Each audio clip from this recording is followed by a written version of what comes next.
Since you guys liked it so much the first time, I thought, hey, why not check out some more unsupported Xbox originals on 360? It's a lot of fun to go through for curiosity's sake. Each time I'm reminded of how practical it is to play these games on 360 compared to a traditional Xbox setup. Component cables, wired controllers, don't need them. While you do get the added advantage of 720p to 1080i upscaling, and anti-aliasing, what you don't get is full hardware compatibility. For that, you'll need an original Xbox. However, there's been a rising concern over the years regarding the console's capacitors. Remember that old Xbox emulation video I made? The irony is that mine died from capacitor leakage the same day I posted it. It wasn't beyond repair, thankfully, but that isn't always the case. If you didn't know, these games are being emulated by Microsoft's official Fusion emulator. It's not perfect, but very impressive nonetheless. Since my Xbox 360 is modded, I can access supported and unsupported titles equally. Heads up though, I'm not doing any extensive tests here. Generally, I play for long enough to determine whether a game runs correctly or not, but this doesn't mean they're fully playable. I'll be cross-examining the compatibility list from consolemods.org. If there's a log about some game-breaking bug hours in, I'll be sure to mention it. Let's start with some more blacklisted games. Cel Damage. The frame rate makes this pretty much unplayable. Crazy Taxi 3. Well, it jumps from full to half speed constantly, and this frequently causes me to crash into things. On top of that, the audio echoes. If you're looking for Crazy Taxi on 360, your best bet is the Dreamcast collection. Driver 3. The music's gone. Voices never play either, so good luck figuring out what to do without a walkthrough. Might be fine for returning players, but even then the frame rate gets unstable when driving. Then something hilarious happened. Some dude I was chasing crashed and didn't bother to fix himself. I then stole his car, he jumped, and now he's invulnerable. Spent the rest of this session driving around with a big arrow on my head. I love janky emulation, although in this case I'm not sure if it was that or the game itself.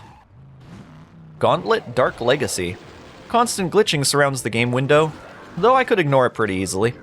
The game has some pretty severe frame drops, but for the most part it ran well. Gunmetal. There's some pretty severe slowdowns here in combat. Not worth the trouble in my opinion.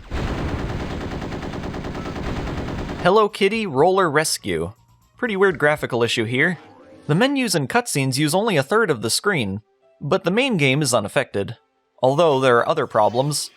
The radar and power-up graphics stay centered on the screen while you play.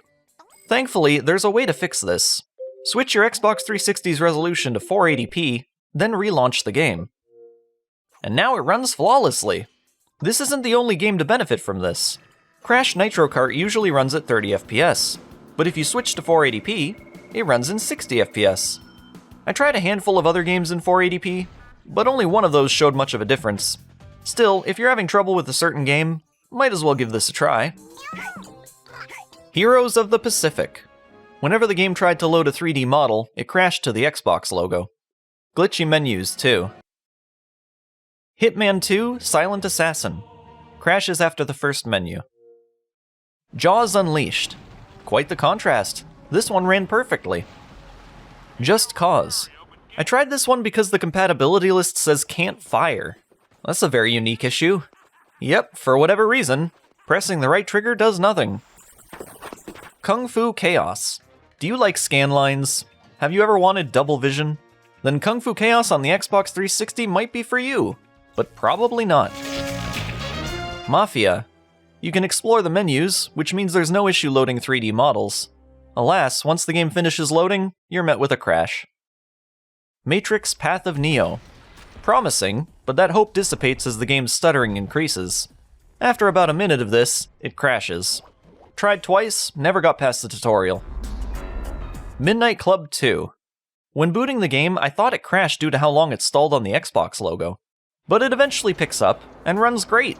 Didn't notice any issues. Midtown Madness 3.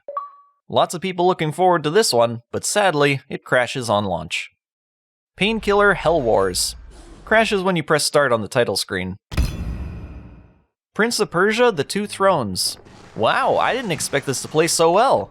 No issues. Check this one out. RalliSport Challenge 2. Another highly requested title. Sorry guys, yet again, crashes on launch. Scalar. No sound. Freezed my 360 when I tried loading the first level. Serious Sam 2. Interestingly, it did more than crash. It corrupted the Xbox logo, then completely shut off my 360. Taito Legends. I tried to get into a couple arcade games, but it crashed every time I did. Voodoo Vince. Freezes on the first loading screen. Wallace and Gromit, Curse of the Wererabbit. Hangs on the Xbox logo. Waited for 2 minutes and it didn't seem like it was going anywhere. Whiplash. No sound. Manages to load the 3D world poorly, then crashes on the Crystal Dynamics logo. I got a lot of suggestions for other games that crashed the system on boot, most of which I avoided. Not much to say about those. So in that case, I apologize if a game you wanted to see didn't get shown today. In our last video, I mentioned how switching ZFU files can improve compatibility.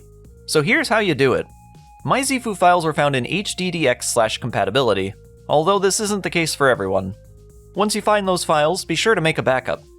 What you need to know is that by default, Xbox Originals will load the ZFU 7 file. We can expect unsupported games to be using this one. So in that case, you can actually rename the other ZFUs to ZFU 7, then boot the game, and it should use your renamed ZFU. In the Aurora frontend I use, I wasn't able to rename the files for some reason. So to do this, I used FTP. I tried to fix 2 broken games. Need for Speed Hot Pursuit 2 usually has a black screen when entering a map. I tried all available ZFUs to see if one of them might fix it, but no luck there. Roller Coaster Tycoon usually crashes the system when loading the menu. Unfortunately, none of them fix this. There's one game in the compatibility list that says you must switch to ZFU 3, and that's Blood Wake. Although, for me it worked regardless of whether I did that or not. Few games are greatly affected by changing ZFUs, if the compatibility list is anything to go by. You may have successful results by experimenting with this yourself, but adjust expectations accordingly. Let's take a look at a couple more supported games that work on unmodified Xbox 360s. This time, they're your suggestions of poorly performing titles. With that said, these are not accurate representations of the whitelisted titles overall. These particular games have problems, starting with Blinx the Time Sweeper. I guess they had to put Blinx on here. However, the game runs terribly slow, to the point where I can't suggest this at all. I even tried this one in 480p, but it didn't seem to make any difference. Jet Set Radio Future. Performance is alright. Busy areas do tend to slow the game down. Not too familiar with this one myself, but I was told a level called 99th Street runs horribly. Max Payne. Many instances of combat will encounter frame rate loss. I've been told this one gets worse the further you get into the game. I would consider this playable, but it's not preferred. Marvel vs. Capcom 2. So this is interesting. I was told that Marvel vs. Capcom 2 has nasty artifacting on character sprites. However, trying to launch the game crashed my 360. On the console mods compatibility list, it says it's unplayable, and yet it's on Microsoft's official list. According to a GameFAQs thread, someone reported that the game will sometimes boot and sometimes not. What determines this, I'm unsure, but one rumor is that it actually depends on the model of Xbox 360 you're using. Mine's a Jasper. Nonetheless, it's a better idea to play this somewhere else regardless. Here's some gameplay that I found on YouTube. Yep, that's some nasty artifacting indeed. Medal of Honor: Rising Sun. I've heard about this one's performance for years, so just how bad is it on 360? That was close! More often than not, it runs at a crappy frame rate. Got a lot riding on you, Marine. Don't let us down. This is one of the games that I tried in 480p, and it ran much smoother in this resolution. So if you do decide to play this on 360, I suggest doing so in 480p only. MLB Slugfest Loaded. Another broken game on the official list. This one shows a message about Xbox Live compatibility, then freezes on the Xbox logo. I feel bad for the people who bought these games under the pretense that they would work. No reason to think they wouldn't. Project Gotham Racing 2. The frame rate dipped in a few areas. Some consistency with collisions there. I tried this one for about 25 minutes, and based on that impression at least, it's very playable. Tony Hawk Underground 2. This one suffers from frequent stuttering. A follower of the channel, Spacey McSpacer, let me in on an interesting detail. There are 2 games listed on the official compatibility list that were never released on Xbox: He-Man, Defender of Grayskull, and Samurai Jack, The Shadow of Aku. Interesting. I think this list should have been moderated a little better. If you'd like to see more Xbox originals tested on 360, check out the first part where I tried over 40 different titles. So, what Xbox original do you play most on 360? And would you like to see a similar video about PlayStation 2 on PlayStation 3? Let me know in the comments. Thanks for watching. If you'd like to hear more from me in the future, consider subscribing to the channel. See you next time!